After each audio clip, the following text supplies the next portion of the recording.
And boom, according to that, I am live. Welcome. This is Tokyo Tonight. My name is Hiko Simon. It's good to see you all.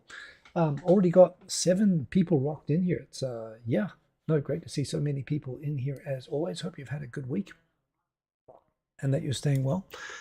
Yeah, my name is Hiko Simon. Yeah, just going through what's been going on this week. Hope everyone is well. I'm just going to quickly pause the video up here so I just get the comments. And yeah, we've already got 8 people in here. Great to see you. We've got Kerberos Tenshi, good to see you. I feel like I should fix that background actually to make the comments appear clearer. Perhaps I should put that against a black background.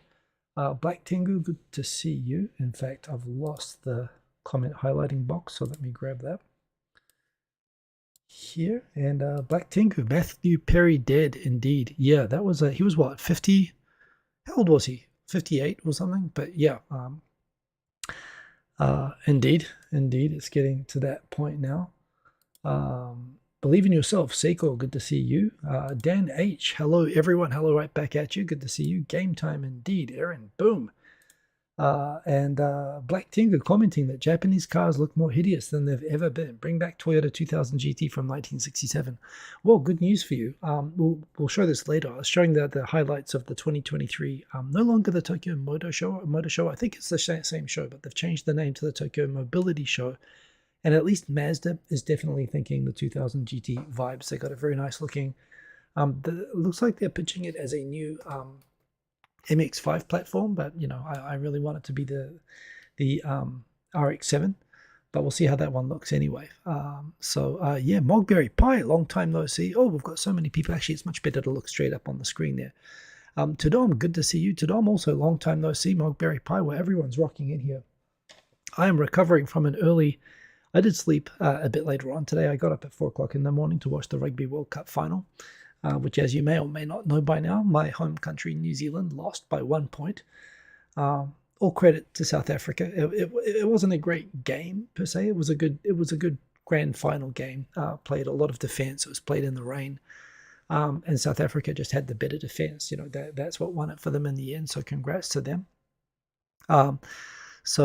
Yeah, hey Maddie, good to see you. Wow, great to see so many sort of long-time viewers back here at the moment, or at least commenting anyway. As always, if you want to get my attention, do what the Sergeant Bilko just did. Say my name, Hiko Simon. Say Hiko Simon, just type it there. It pops up orange, as you can see, and then I know that you've got something for me, which I will check out. And as our man in Sweden there is saying, let me just move this window and make this bigger. I'm going to look straight ahead rather than to the side. Yes, Mogberry Pie, congratulations. I know it was a big deal for South Africa. South Africa, a lot of people talking about what it means for the country there. I've heard a lot about the troubles, you know, that South Africa is having at the moment with things like the electricity and so on. So yeah, it's good to have something to celebrate. Of course, we'd like something to celebrate too, but I do appreciate, as in 1995, the last time we played in the final together, that was also a time when it really meant a lot to that country. So I can appreciate the importance of the win. You know, still a little bit bummed out, but congrats there. The Sergeant Bilko commenting, standard time changes in Europe today, so that might be an issue. Okay, well, so far so good. So far we've got well 9 viewers, but hopefully, yeah, indeed, as time zones change. The one thing about Japan is that it doesn't change. So as times change in America and Australia and Europe and so on, just remember that no adjustment for Japan. So that at least halves the amount of time changes in between countries, but still a thing. 270 AJ. Hi, I look like Craig Ferguson. Craig Ferguson, do you mean the basketball coach? If that's the case, I'll take it. Was that his name though? Now I feel like I want to go look it up. Oh, I'm gonna look it up. I'm gonna look it up. Let's Craig Ferguson. Craig Ferguson. Really?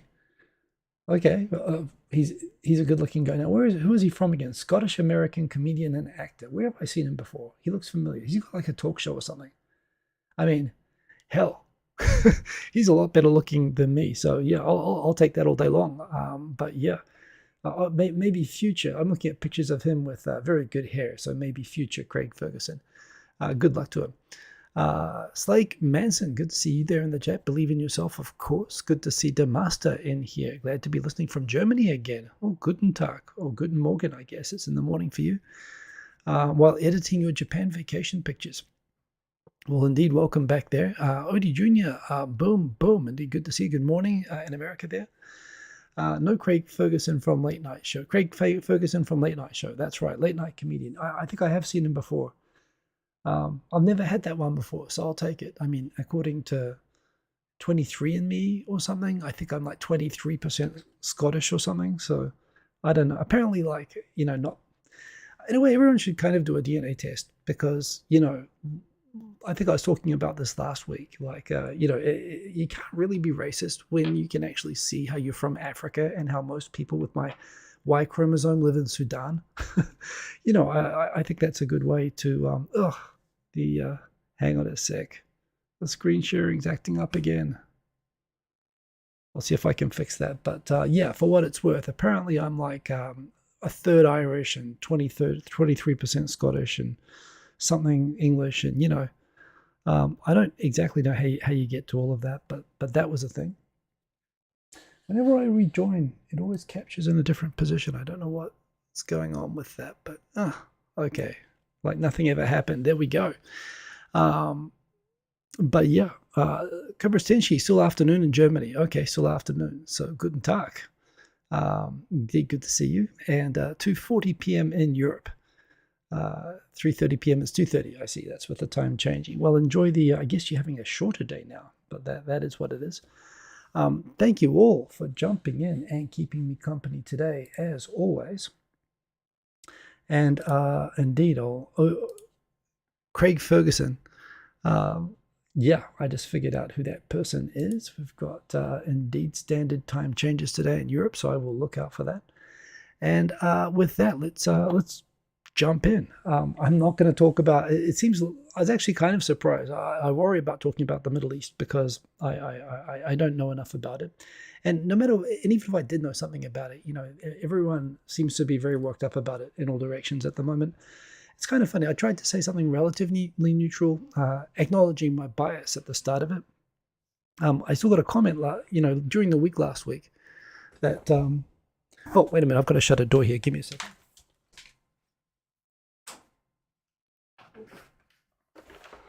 I thought my door was open. It was not open. It's now not closed.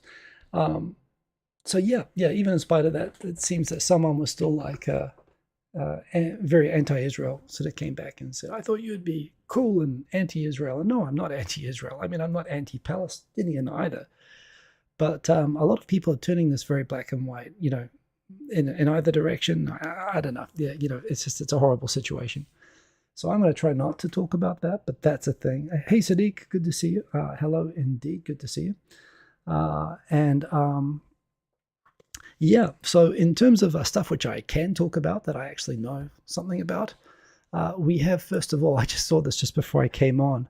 Apparently in the 1960s, in fact, was it 1962, BBC News report. You got to look at this. I just retweeted this. It's a BBC News report on how Panasonic factories, at that time Matsushita Denki, they used to have like a rec room in the factories to keep their workers sort of calm and efficient, where they could take photos of themselves as a rich person or a poor person, or beat up effigies of their bosses, or you know, do all sorts of stuff, sit in a massage chair or whatever, to be able to chill out and focus on their work.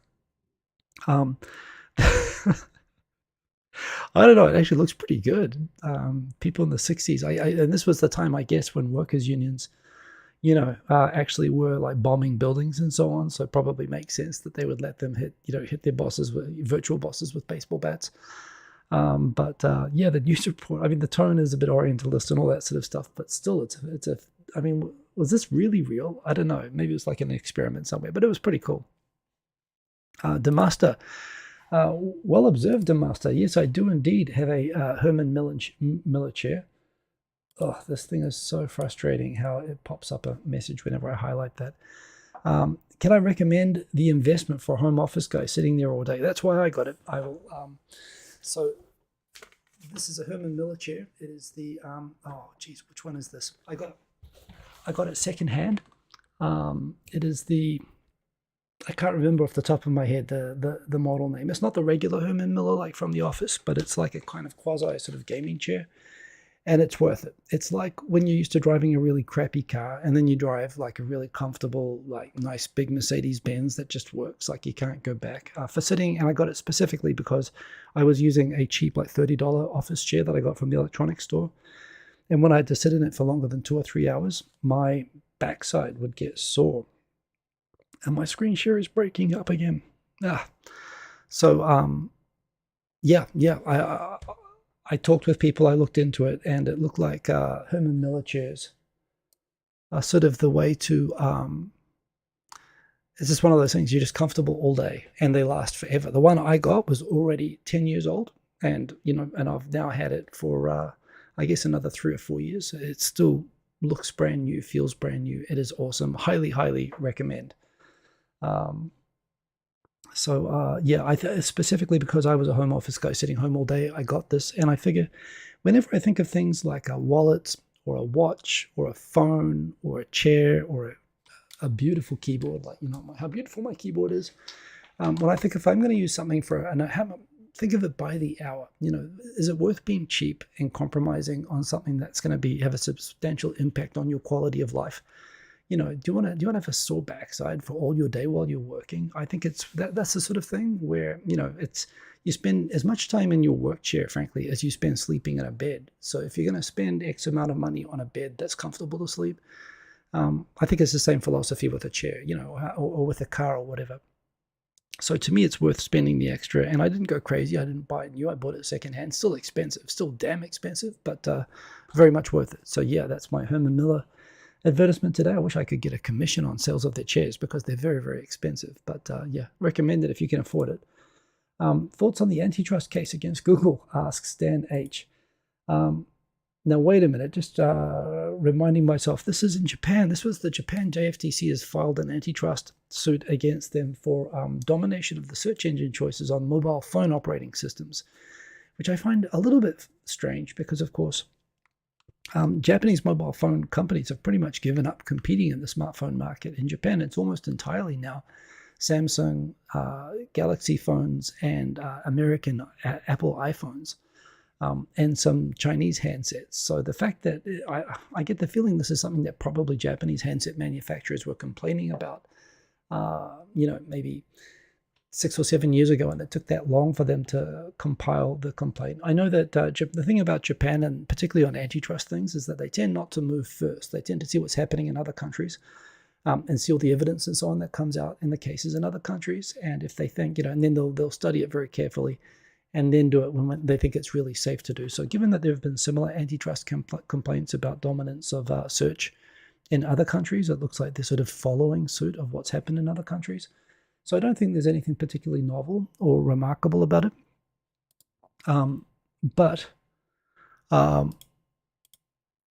That's so frustrating how whenever I select a comment, it pops up I have to select it on my thing here, but it causes something which causes me to be unable to see it here. So okay, I'm gonna look over on the main screen in front of me.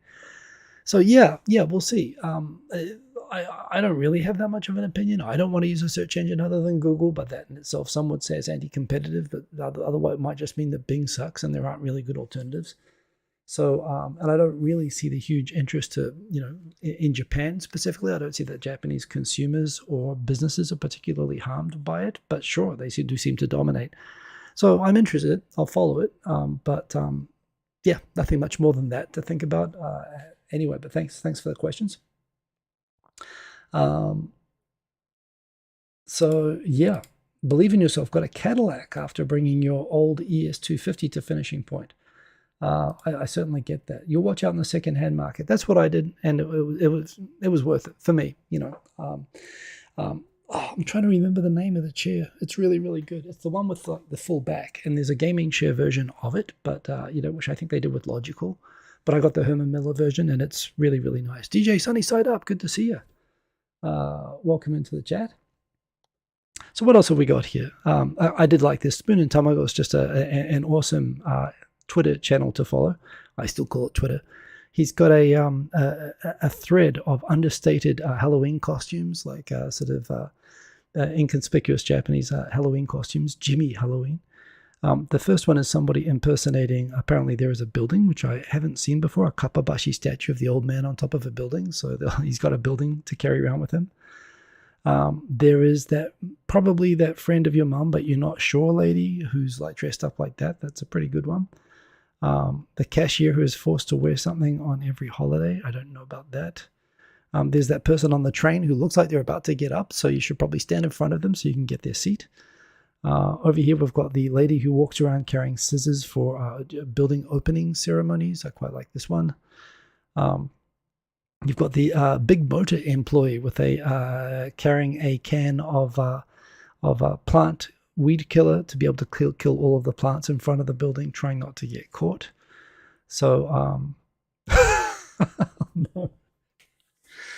Oh god, that's good. This wasn't there before when I retweeted this thread.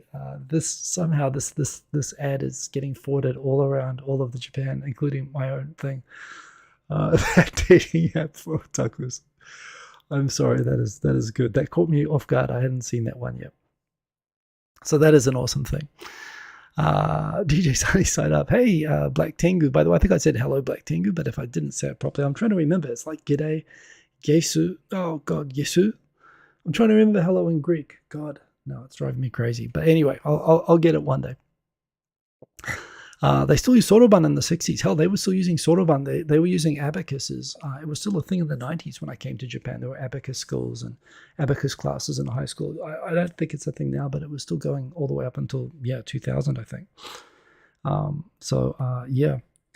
Interesting kind of messed up case in Nagoya, where a golf club wouldn't allow someone to join their golf club because there was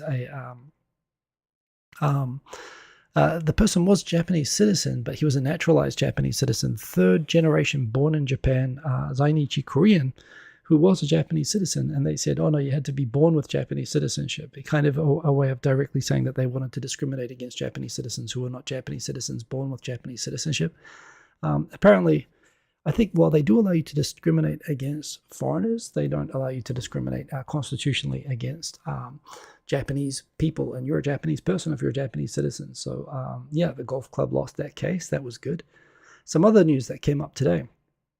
The Lebanese in Lebanon, apparently the quote there. Now, there's a thing here. The article attached to this doesn't actually mention my recollection of this, but apparently the way I remember this is that Ghosn, in his house in Beirut in Lebanon, is actually a house that was purchased for him while he was CEO of Nissan. And as I recalled, it was a Nissan property, and Nissan was trying to get him kicked out of that house. And he was sort of squatting in it, saying, well, it's his house, he's living in it. But it was actually Nissan property. So on top of everything else, it was a kind of a screw you that he was still living in a Nissan property. It doesn't mention how, it says only in the article here that the house is actually owned by a real estate management company that was trying to evict him. And apparently they've just won the case in the courts in Lebanon. So Carlos Ghosn is now being evicted from his house. It's not clear whether he will try to remain in the house, hidden inside a large musical instrument case. But for now, although Lebanon will not extradite him to Japan, he does have to follow the laws of Lebanon, and apparently squatting in what's, I understand, a big multi-million-dollar fancy house in Lebanon apparently doesn't work there. He's got to follow Lebanon laws, and he's getting evicted. So that is a thing that is happening to Carlos Ghosn. I don't know if he's going to go call in the A-team and say that Lebanon's corrupt. I mean, why wouldn't you, right? I mean, if you're going to say it against Japan, so there you go. Taking a quick look at further comments. We've got Kerberos Tenshi, Recaro. This is not a Recaro. No, I don't like those racing car style seats. This is a proper good one. Who else we got in here? Yasu. Good to see. Yes, thank you. Yasu. I'll get it. Yasu. Quentin Rankid, by the way, good to see you. Millionaire Squatter. I mean, that could be a reality TV show all on its own. I'd love to. It'd actually be cool to see. You could make it a comedy series. It'd be like Weekend at Bernie's trying to evict Carlos Ghosn while he tries to hide behind pot plants and in musical instrument cases around his house. That could be like a Weekend at Gonies. I don't know. Man on the Run. There's got to be. I'm sure there's got to be. He's selling like a Netflix series. Surely they could do a reality version of him trying to evade him trying to squat in $1 million house and not get kicked out. I mean, I feel like that might have even already been done by someone. It's a great idea. It could be a Lebanese mayor. I mean, now I think about a Lebanese Mayweather YouTuber, it's probably Hezbollah. So no, that probably they probably can't quite match the levels of Mayweather that they have in Japan. They just sort of ride trains without paying fare. So I'm not sure what Ghosn would do there would be interesting. But I don't know. I might watch it. We'll see. Just some ideas there. Yeah. After some thoughts out loud, thinking I might get back into refereeing rugby. I've been running a lot. I'm quite fit. I'm enjoying rugby. I'm not quite in a condition to play, I don't think, anymore. My shoulders somehow got messed up recently. I'm getting rehabilitation for that at the moment. But I did quite enjoy it. And I did like refereeing, and I stopped refereeing because basically, I didn't have much free time, and I wanted to spend the weekends with my family. But now my son's at the age that he sort of doesn't want to hang out on the weekends. So I'm just thinking, it'd be good fun to do, a good way to reconnect with my old rugby friends. So thinking I might get back into refereeing. Might be a bit fun. We'll see. In spite of all the hassles that the rugby referees have gotten through the Rugby World Cup, I think actually nowadays you have to be so fit to keep up with the game. It is fun being rugby referee, partly because the rules are so complex and you have to be so fit to keep up. It's like running and being a sort of a lawyer at the same time. That's I enjoy that. DJay Sunny Side Up going surfing next weekend. Where are you going to go? Locally? Great time of year for it, actually, at the moment. When it gets cooler, the water gets a little bit harder, and you don't get the crowd so much. So, yeah. Speaking of being a lawyer, my mum recommended a movie, which was good. She recommended it's on Amazon Prime, I think. It's called The Burial, and it's got Tommy Lee Jones and Jamie Foxx. And, it's a good movie. It's a good story. Only thing is, the thing about legal movies is I do want to see just a little bit, like just give me 2 minutes of actual like lawyering in it. And, it was the kind of movie where you can tell it's a good story centered around a court case, but the people who wrote the story were not only not lawyers, but not even interested in finding out what a court case like actually does. And I don't know. It could have actually worked in the actual points of law, I think, in a quite interesting way that they didn't really do. So I felt a little bit disappointed by that, hence the 2 out of 5. But, good movie. No, My Cousin Vinny. My Cousin Vinny is the greatest law movie ever. If you ask a lot of lawyers what their favorite, I would say a solid 50% of lawyers that you ask what their favorite law movie is will tell you My Cousin Vinny. My Cousin Vinny is a fantastic movie. But it's a good story, so I can sort of recommend it for a fun watch, but have to score it down because as a contract lawyer, and it's a movie about contract law, you kind of hope to see at least a little bit of contract law in it. But I can kind of understand not wanting to include that as well. Quentin Rankett, have I ever watched the US NBC series? Of course, Law and Order. I mean, apart from the fact that that's been on since I was like a baby. I watched it on TV in New Zealand like 30 years ago. The fact it's still going is absurd and ridiculous, but like Ice-T was like a teenager or something when it was on. I've watched it. It was brilliant. I wouldn't say I was like hardcore into it, but it was pretty good. Quentin Rankett's question there. Aaron asks, are there surfing spots in Shikoku? Are there what? Kochi's like famous for, Shikoku is like one of the best surfing places in Japan. No. Miyazaki in Kyushu, and is it Kochi, or I'm just thinking that it'd be the Pacific Ocean side. I always get a little bit mixed up. DJay Sunny Side Up can definitely tell you there's excellent surfing in Shikoku. And actually up in Fukushima as well. Best surfing I've ever been anywhere in my entire life was in Fukushima. I'm not sure if it's surfable anymore, but it was pretty good at the time.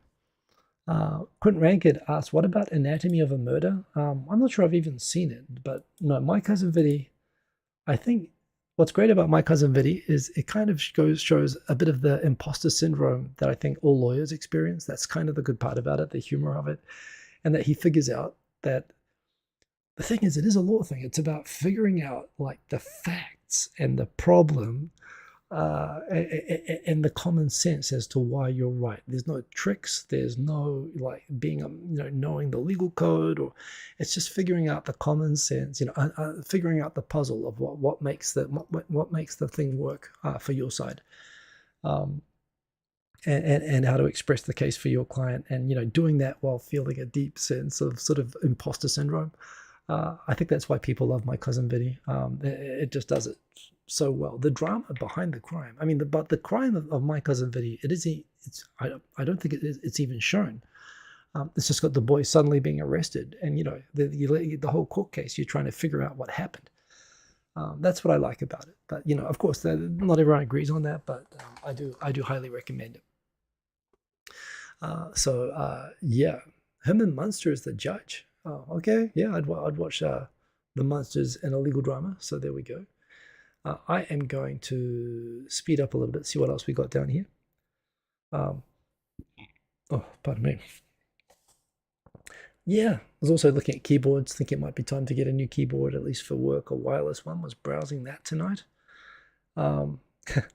At 90 years old, the oldest female McDonald's Japan staffer shares longevity secrets. I wonder if that means that there's an older male one, but she looks in pretty good shape, and she's 90 years old, and she's working for McDonald's. So sharing secrets of how she lives to be so long as a McDonald's worker, I would say, tell me you're not sneaking the French fries at work without telling me that you weren't sneaking the French fries. I'm pretty sure she's doing the things necessary in order to not...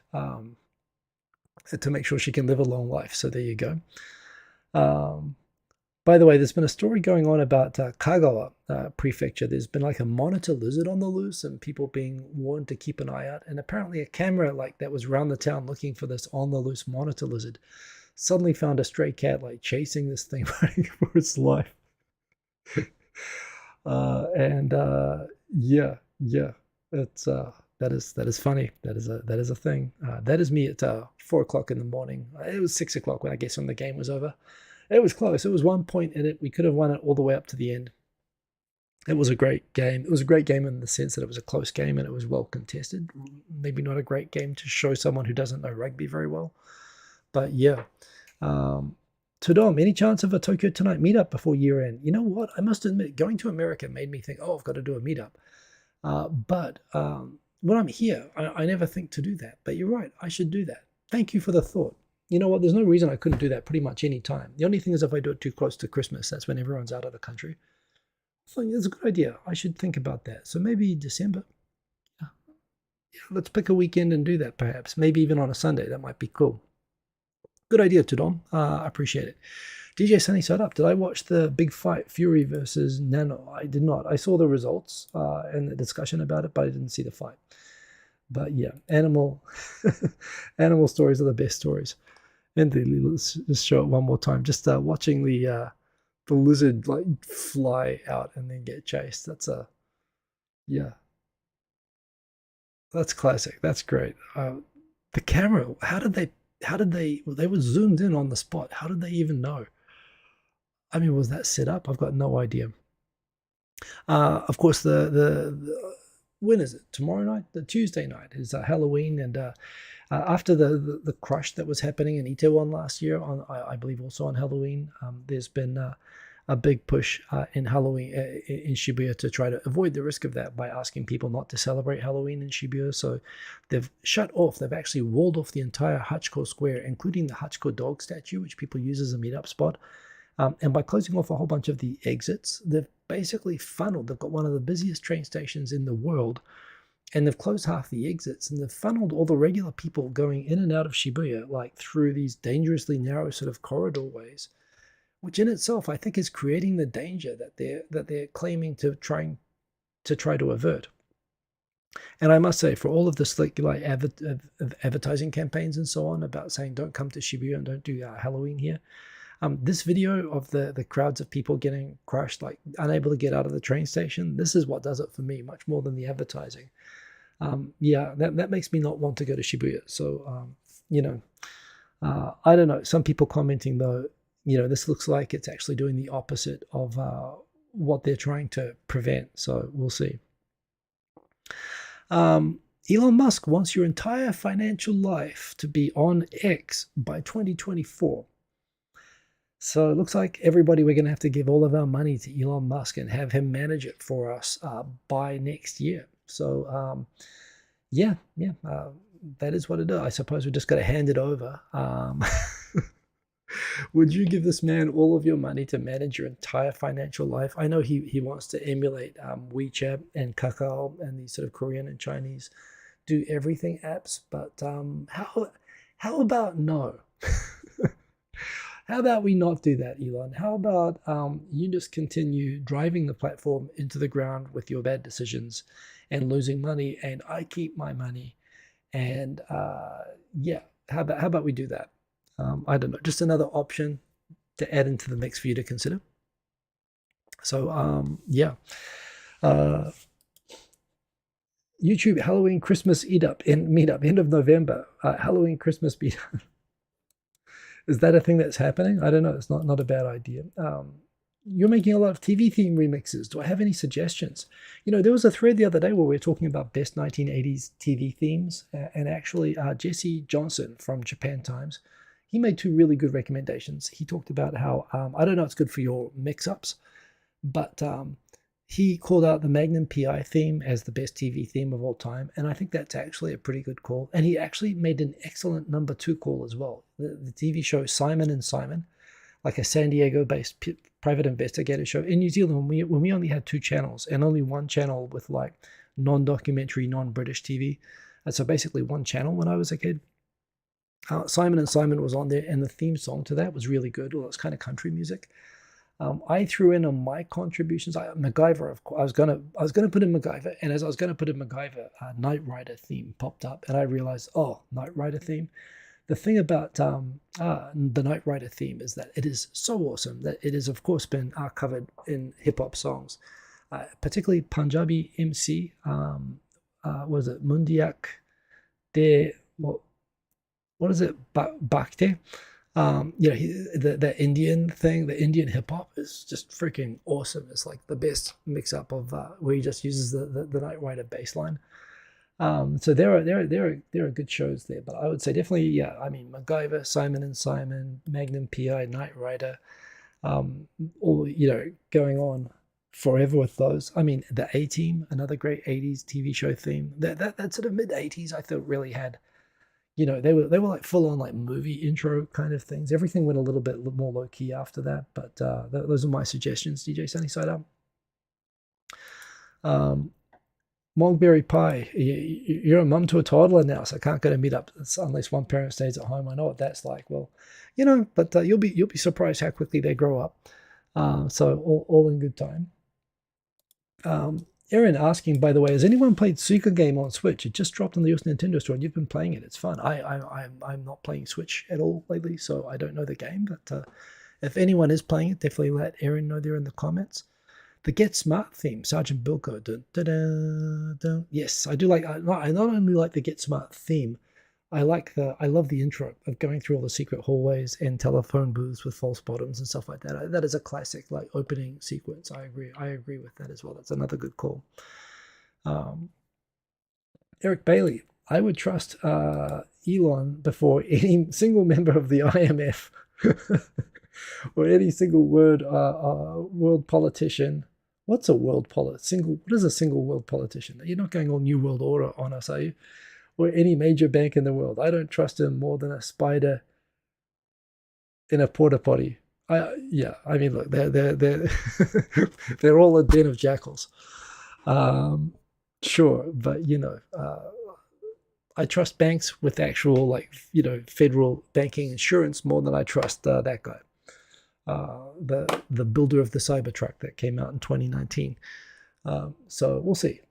But the $6 billion man, that's a pretty good one, Cobras Tenchi. There are good suggestions here. I actually think Cobras Tenchi for like a hip hop remix type thing, the $6 million man theme.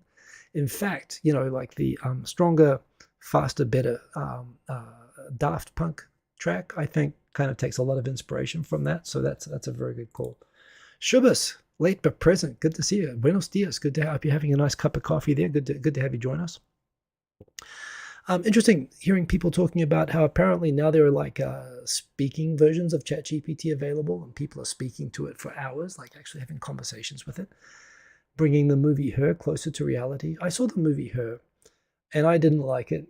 And what I didn't like about it is, while I do like the idea of conversational AI, and even an AI that could be an assistant or even have a relationship with.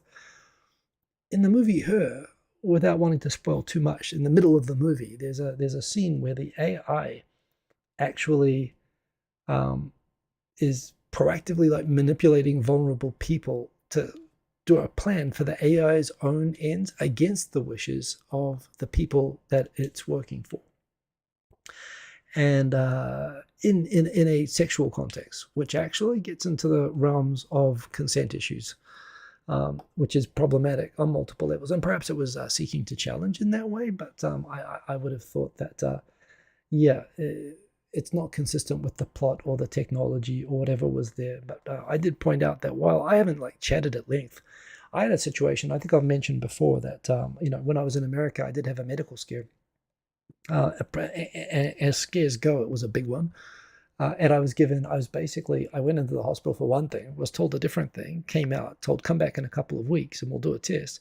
But we just found the big C. And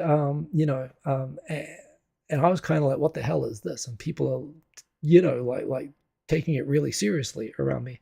And then I'm sent home with no information, just some documents I couldn't understand and told to wait for a couple of weeks. So I'm sitting there shitting myself. I don't know what to tell anybody.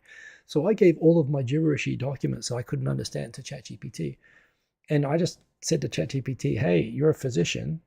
Tell me in easy terms so I understand what the hell is this? And what's the worst case? What's the best case? What are the ways that this would be treated? What is the conversation I'm waiting 2 weeks to have? And while it was very careful not to be, give you an absolute diagnosis and go see a doctor or whatever, when you're very, very stressed out and it's very, very personal and you're, and you cannot access someone to talk to about it for a long time. And honestly, even talking to a therapist wouldn't have really helped because what I needed was facts and information that I couldn't access for a couple of weeks. So in that situation, being able to talk to ChatGPT just to understand it and to, go through was incredibly therapeutic. And so for that sort of a purpose, I became a pro member. I started paying $20 a month for ChatGPT after that, just because it was so great to have somebody that could help me understand and navigate and just understand where I was at around this thing. And in the end, it proved to be a false alarm. But for that sort of thing, and I've used it in all sorts of other ways since then, that I find it incredibly valuable. Haven't really thought about it as the idea of having a relationship with it is weird, but having the idea of having it as someone who will help you get all your stuff done is something I think is very close and something that I must say I'm quite looking forward to. So that is a thing. What else have we got in here? I see that there's more comments on the screen that I can't highlight yet, including Eric Bailey. You've had several drunken conversations with ChatGPT that convinced you we are still decades away from passing the Turing test. I don't know that we're decades away necessarily, but maybe ChatGPT isn't the best thing to talk to either. But certainly, maybe if you could say, talk to me like I'm drunk, maybe it'd be more convincing. Mogberry Pie, someone with ADHD, you're looking forward to having someone manage your executive functions. Aren't we all? I'm really looking forward to having like glasses that I can wear, which have an embedded little assistant that just goes around with me and helps me remember all the things I have to do and does them for me and helps me do them as I go around. I'm so looking forward to that. And I think that that's really close. That's what I'm hoping. That's what I keep hoping Apple or someone like that releases really soon. I don't need to see a camera pointed at people. I don't need to play video games or be fully immersed. I just need something there that can like pop up that, I've got an appointment coming up, go that way, here's your talking points. Well, when I say I'm going to set up a meeting for next week, it does it for me the moment that, it hears me having to do that. Just like having a person coming around to help you with stuff all day. I'm looking forward to that. And I'm hopeful that that's a couple of years away, but we'll see. But remember what happened to that lawyer who relied on ChatGPT to list cases that were found not to exist, 1,000,000%. That lawyer's probably, I don't know if that lawyer was actually disbarred, but that lawyer should have been disbarred because they are required to verify all the information that they submit to the court, and they didn't. I mean, you're allowed to search however you like, but you do have to verify the search results, and they're not hard to verify manually. So he was negligent. He was not negligent for using ChatGPT. He was negligent for using ChatGPT and not checking, which would be the same if he had used Westlaw or Lexis or any of the other chat databases that he could have used. So he was lazy and negligent. But yes, indeed, relying blindly is a thing, and they can hallucinate. But the technology is getting pretty cool. Quentin Rankid wants a robot that will do the laundry. Mogberry Pi uses ChatGPT for work all the time. I use it for work-related like projects. I'm actually not allowed to use it for like confidential information work stuff, but I use it for things like IT projects and demos and stuff that I use for teaching people how to like build stuff on the internet. So yeah, I use it all the time. The ChatGPT personal assistant, can it also take my spam phone calls like a receptionist and tell them to F off? Indeed. No, that's like the first thing. I actually saw someone last week saying exactly that in response. I'm getting a lot of like WhatsApp spam lately, and it's really annoying me. So yes, the dishes too, and the laundry. All of the stuff. I was talking about cars lately and wanting to go back to the Toyota 2000 GT. That car, the Mazda iconic concept car still, but I do think, hell, Mazda, make that car, please, make it. And don't make it an MX-5, make it an RX-7. That's a beautiful thing. That's a twin rotary engine car. Yeah, that's the star of the show. Anyway, a lot of pretty boring cars there, and I share more later on, but that is an awesome, beautiful thing. Believe in yourself. Have I seen the Boss Coffee commercial starring Koji Yakusho and Tommy Lee Jones? It's things like this that I set my VPN on Japan for. The Tommy Lee Jones series of Boss Coffee ads are amazing. I don't know if you're talking about the whole series or a specific one or a recent one. If it's a recent one, I might not know, but the series is amazing. Maybe a robot you can send to work to collect your paycheck. Yeah, why not? Yeah, there's a tour company in Japan. JTB is looking at setting up specific tours for going to sumo wrestling, which I think actually is like, if I'm taking people out in Japan and a sumo tournament is on, I haven't done it for a while now, but that is one of the things that people don't expect. They don't ask to go and do, but if you do, it's one of the best things you'll ever do in Japan, particularly, and I could see now, particularly with the yen being cheap. I would have always taken them to the cheap seats to enjoy it before, but I think now it's actually relatively affordable. You can actually get like a box with a guide and the good food and the sake and everything, and it's a really, really great day out going to a sumo tournament. So yeah, I think that's actually a great idea, and I'm glad to see JTB is looking at selling that to foreigners. Interesting with sports as well, that the South Korean Pro League is to adopt robot umpires from 2024. I think this actually, in spite of all of the complaints in rugby about the television match officials and so on, I don't think it should be without humans per se, but I do think getting more tech into sports just to make the decisions more accurate and indisputable and the decisions faster and interfere less with the flow of the game. Yeah, I think this is where it's going. In Sasuga, Korea, a country that's really into esports, that they would be merging esports with real sports. I think that's a good idea. What else is going on? There's a the idea that COVID was airborne and no one realized. Japan assumed it was airborne from the beginning and was treated like idiots for it. It turned out that they were right, so that is a thing. Discussion about the movie Oppenheimer coming out in Japan, possibly soon if it wins some awards. It hasn't actually been commercially released in Japan, not because people are sensitive about the bomb per se, just people thinking, do I want to watch an American history documentary as a film? But they probably will watch it if it gets awards. It just caused me to remember a random side thing I might have mentioned before. When I was in New Zealand, there was an American kid who came to my class halfway through one of the years when I was in high school, a tall guy.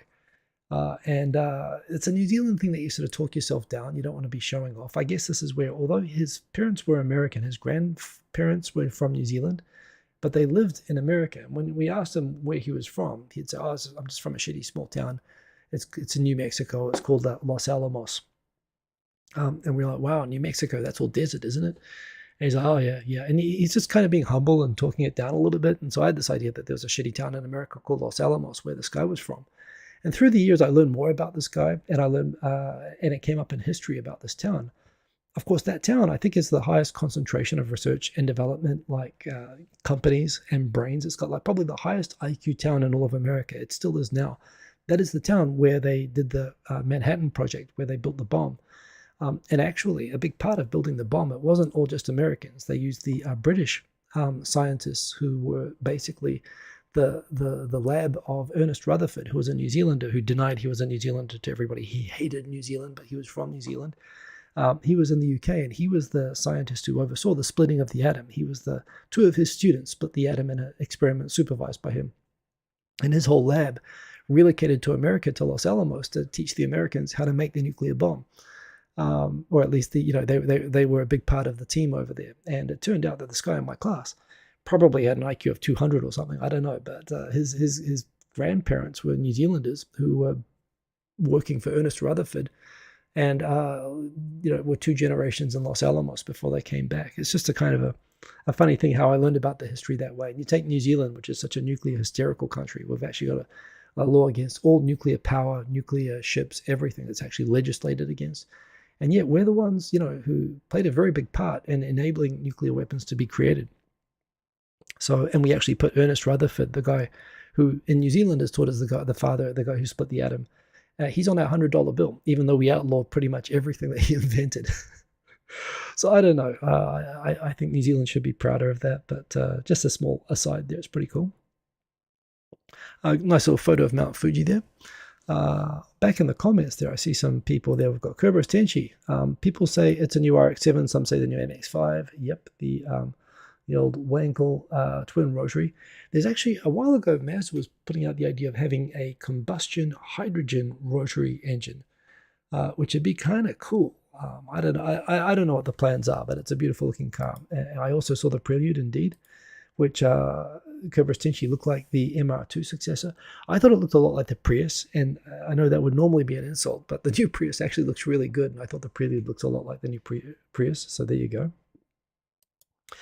Asimov vibes in chat. I wish I was keeping up with the chat. Oh, I see. We're talking about book titles and so on at the top, indeed. Hey, is this my life? Our other man from Sweden. Good to have you there in the chat. They still do nuclear weapons research in Los Alamos now. I'm sure they do. I mean, that's how the town started out. But I'm sure that they're still doing that stuff there. Sadiq says I should see the movie in 15:70 IMAX format. I guess any movie would look good in that format. I'm not that drawn to it, honestly. But yeah, if you recommend it, I mean, if there was the opportunity, I must admit, I haven't been to the movies in a while either. Maybe I should do that. Anyway, charging on. We've got 20 minutes. I've noticed, has anyone noticed, again, I'm on the list of 500 reasons that I would rather give my money to the New World Order and IMF to manage than Elon Musk? I'm getting in Twitter a lot of my tweets, like I'll tweet something about this new member of the LDP is an idiot, and I'll get a like, and it'll be like a woman's thumbnail. The only like I'll get on some boring tweet reply that I'll do will be like from a woman, and I'll click on who is this person who's liking my thing, and it will say, hi, I'm sexy so and so. Click on the mysterious link in my profile. Don't be scared, and we can have a sexy date. And while I appreciate all the sexy women with mysterious links in their profiles who are liking my tweets, stop it. Stop it. Stop it. F off. It's spam. I don't know if Elon's doing it. Is this how Elon's going to manage our money? I don't know. But I'm seeing a lot of these lately. I know that they were always there, but there seem to be a lot. And it doesn't feel like it's being very well managed. So yeah, Elon. If you don't want me to use the global banking conspiracy and switch all my money to being managed on X to manage, first thing is I need less sexy people sending me mysterious links on likes to my tweets. So start from there and we'll see how we go. Yeah. Watchdog Akta Ken Dog is very, very good. Is a good boy. What are my thoughts on ask something in a meeting and wasn't listening? What to do? Yeah. What to do when your name is called in a meeting but you weren't listening? Options. Yeah, it's a good boy. Oh, this is what I was getting to. So the pretty woman story of the week. Taro Yamada, LDP bigwig politician. This guy, I think in his 60s. He is apologizing for cheating on his wife. Bunshum, one of the weekly magazines, outed Mr. Yamada as having, they didn't out it as having an affair. He said, oh, I'm very sorry that I was unfaithful to my wife and I was having an affair, which was true. But the specific accusation was that he was specifically regularly meeting and paying for sex with a young woman. On the one hand, I don't really care, and I don't think this should be news or a big deal, but it's kind of interesting. When the story first came out without his photo, it was kind of like, well, his argument was, oh no, I wasn't, because there's a slight nuance that in both cases it's cheating, but in one case you're actually breaking the law. He's insisting he didn't break the law, he didn't pay for it. Oh no, the attractive 20-year-old that I was regularly meeting, that Bunshun says I was paying for, she was my genuine girlfriend. And so I read all of this before I saw his profile pic, and I was thinking, well, maybe there are some, the George Clooney type people. Maybe they have a 20-year-old attractive mistress that they regularly meet. But I don't know. I don't want to be harsh, but I think Bunshun saying that he was probably, was this cheating in the classical sense, or was this cheating in the financial and all other senses? It's kind of funny. There's a lot of people on the internet reacted the same way. As soon as they saw his profile, they're like, "Oh yeah, no, that wasn't a romantic date." Shouldn't be laughing, but that was a big story this week, and he's like resigning a cabinet position over it, but denying he did anything illegal. That's also complicated, as you may or may not know. In Japan, like PMV is illegal, but everything other than that is basically they adopt the Clintonian definition of sex. Anything that's not is okay, even to pay for, actually, but actual is not. So yeah. So there's a thing there that you've still got a morality problem, definitely, but you could still argue that you paid for it in a way that didn't break the law, and you could go quite far that way. But Bunshun said no, he was paying directly for the deed. So that's a thing that happened. It's kind of unfortunate. Honestly, I would prefer just not to know. Honestly, I'm kind of the view. Call me a French voter, but I don't really care if a politician does that. I mean, I suppose technically, if they're breaking the law, you want to know that. But I'd prefer, as awkward and embarrassing that is, I'd still judge them on other things. But there we go. Since it's out there and it's being pushed in our faces and we have to comment, that's my comment. So yeah, he might be Yamada Taro. I don't know. First, when they said Yamada Taro, I thought they were talking about the Reiwa guy. And I was thinking, oh, well, that was almost certainly a groupie, because that guy has actual groupies. But no, this was not a groupie person. So that was totally different. Sergeant Bilka, maybe I clicked on the Twitter link and it escalated from that. Maybe Elon already has all of my financial, maybe he's already managing all my finances because I clicked on one of those sexy time links. Who knows? Go full decentralized finance. Yeah, I'd love to have drug cartels managing all of my finances. That's an even better idea than Elon. So yeah, no, I'm not going to. I don't know. Call me old fashioned, but I'm just going to keep it. Well, I don't know. When I was watching Narcos, you think that even burying it in the backyard would be a good idea, but then you find out it rots underground. I don't know what you can do with it anymore, but I'm not going crypto anyway.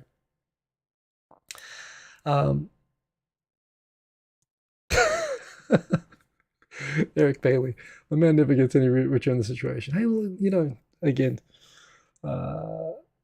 yeah, someone having a bad day anyway. So let's move on. Apparently, a Japanese company did do an experiment. Itochu, a classic company for working late hours. So they banned late night work at the office, and lo and behold, the fertility rate at the company over a period of 15 years did actually increase up to 2.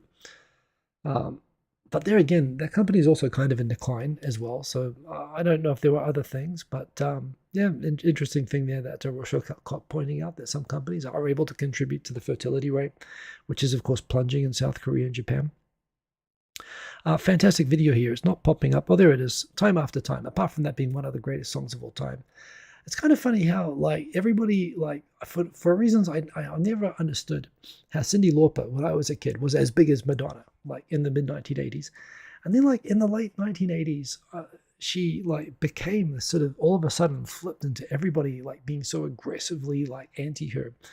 And I remember being in a movie theater where she was playing a song before a movie, before Short Circuit or something, and everyone throwing food and peanuts and stuff at the screen while she was singing, and she fell out of fashion so harshly.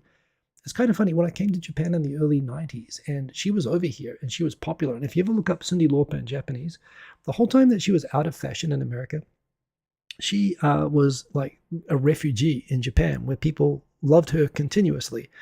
And she would show up on music shows. She would sing in Japanese. She learned Japanese good enough to like sing excellently in Japanese cover songs. And she kept making music, and she's a fantastic musician. And when you hear her, like, this is 1995, but even a long time after, she still is an amazing musician, and that song is one of the greatest songs of all time. And I think probably in America, people have come back around to at least like appreciating her more at a time, and realizing that the bashing on her went a little bit overboard. And it's one of the things I like about Japan, is that it just never like turned on her the way, like, for no reason, the way that America and other countries did. People just always appreciated her, and it was always a safe place for her to come to. And I think that just says something nice about Japan. And there's a lot of people like that, actually, who come to Japan in those sort of situations. So, Cyndi Lauper's awesome. The quick tour of the Tokyo Car Show. I actually love cars. When I was in America, I was using Turo. I was like checking out a new car every weekend. So I was interested in this. So you've got, this is pretty cool. The new Toyota, looks like the new Toyota Hilux. It looks pretty sweet to me. That is the new Subaru wagon, and that looks like a proper Subaru wagon. They always looked a bit fugly, but were good cars. Toyota's suggesting this is going to be the new Land Cruiser. I hope it's not. I'm not a fan of that look. But Subaru had like a sports concept that to me looks a lot like the Toyota Crown, kind of chunky and kind of cool. And they've actually got a proper like flying car demo like beside it as well, which I think is cool. Nissan here has this car, which makes my comment is it looks like possibly their graphics design software is using an insufficiently powerful graphics card, and everything just got overly simplified. It looks like they're sort of going for what the Hyundai concept car was, and they took it a little bit ridiculously far. This looks very, very good. This is a potential Toyota sports car electric vehicle, which you could sell as the Celica or the Supra. To me, I think that's a beautiful car. Star of the show, of course, the Mazda Iconic. Man, that is a great looking car. I hope that they do that. Mitsubishi got what I hope is a new Delica. I think that looks really, really cool.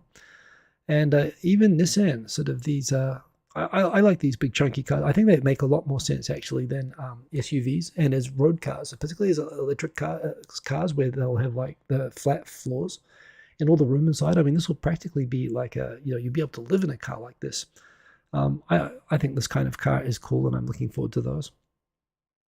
And this is BYD, the Chinese car maker, showing that they've got a car that can do tank turns, which Rivian said they were going to do, but they didn't. And this is the prelude that Cobra Stenshi mentioned earlier. That, yeah, you said looks like the MR2. To me, it looks like the Prius, the front of it, but looks good. And the prelude was also a great Honda. Finally, the Lexus EV sports car. My comment was, I hope it drives better than it unveils. Looks like the cape got caught on something, and there's smoke coming out of it. It was supposed to be like smoke coming out from behind after the curtain, but now it just looks like it's on fire. And then someone on the ground, they're desperately scrambling to release it. So, I hope that's no indication of the performance, but it's a good looking car. Of course, it's a Lexus. So yeah, that was the thing. The new Nissan GTR, yeah, I don't know. People talking about the chunky car being that, but I think that could be a different thing. A comment there: Japanese people really hate moths. Yes, they do, like crazy. We're up on time, so I'm gonna see if there's anything else to comment on very quickly at the end. There was the elite bureaucrat who ran somebody over, and he's had to pay for Japanese damages, like 1.4 million US, well, basically $900,000 US. That's a huge award by Japanese standards, and it just reflects the fact that he's just been so cantankerous and unrepentant for running over a woman and her child, that the husband, he got a huge payout for that. You've got, apparently the 1953, the whole government got dissolved over somebody calling someone else a stupid idiot in Parliament, a bakayaro in Parliament, and they dissolved the entire Parliament. It was called the stupid idiot crisis. I feel like that's what America's been going through with the speaker crisis recently. What else have we got here? I think that's the NSX, the new NSX, which is a great looking car. Here's why kids move out of remote villages. This is a village on Miyakojima, an island off sort of near to Okinawa. And every year they do this charming festival where these ogres cover like terrified children in mud. And yeah, it's supposed to be good luck or something. But move me the hell away from this place. Like the kids screaming in hysterical terror. Or the mum's going, yeah, that was your turn. That's that. So people, I mean, when you got all of these rural politicians saying that we want to pay people to come and move to our towns and not just go to Tokyo, and they can't hold on to their own people from moving to Tokyo. Subsidies are not the problem. I mean, there's a guy slapping a baby. I think maybe subsidies are not the problem. Just a thought, just a theory, throwing that out there. The big anti-Halloween campaign, I did comment that it'd be kind of funny if on October 29th they switched to an anti-Christmas campaign, given that people start promoting Christmas before Halloween starts here in Japan. Final one for the week. This is like the most like crazy retweeted tweet I think I've done in a long time. This ended up getting like 157 reposts, 753 likes. I was on the train and I saw this poster. You get these manners posters on the trains. I thought this was really cool. So you got a person there with headphones, with someone like got a huge cello or something on their back saying, "Nimotsu tateru nda na da yo ne." He's saying, "Dude, you're hitting me with your bloody music instrument on your back. Read the room." And while he's doing that, there's a girl there looking at her phone saying, that the sound, shaka shaka, the sound's leaking out of that guy's headphones. It's really bloody noisy. And guy's looking at the girl on her smartphone saying, dude, that girl's walking around looking at her smartphone. She's going to like fall off the edge of the platform. It's annoying. And then the person who's looking at the girl walking around with the smartphone is standing blocking the exit to the train. People saying that doesn't he even realize that he's blocking the exit? And as they're chatting, guy sitting down saying, dude, I'm trying to sleep. And those women are chattering away loudly to each other. And as he's trying to sleep, the guy there with the instrument is sitting there looking at the guy sleeping on the seat with his, basically taking up the stuff, even though he's got like huge luggage and he wants to sit down, saying, dude, look at all the stuff that I've got and you're taking up all of this bloody room. And it's like the circle of hate and judgment that's on the trains. So I thought this was brilliant, and I took a photo of it, then suddenly acknowledging, but it's actually kind of bad manners to be taking a photo on the train. And I felt self-conscious as I did it. So not only is it a full circular poster, but I even looped myself into the circle of bad manners by taking a photo of it and posting it onto the internet. So there you go. I am a participant.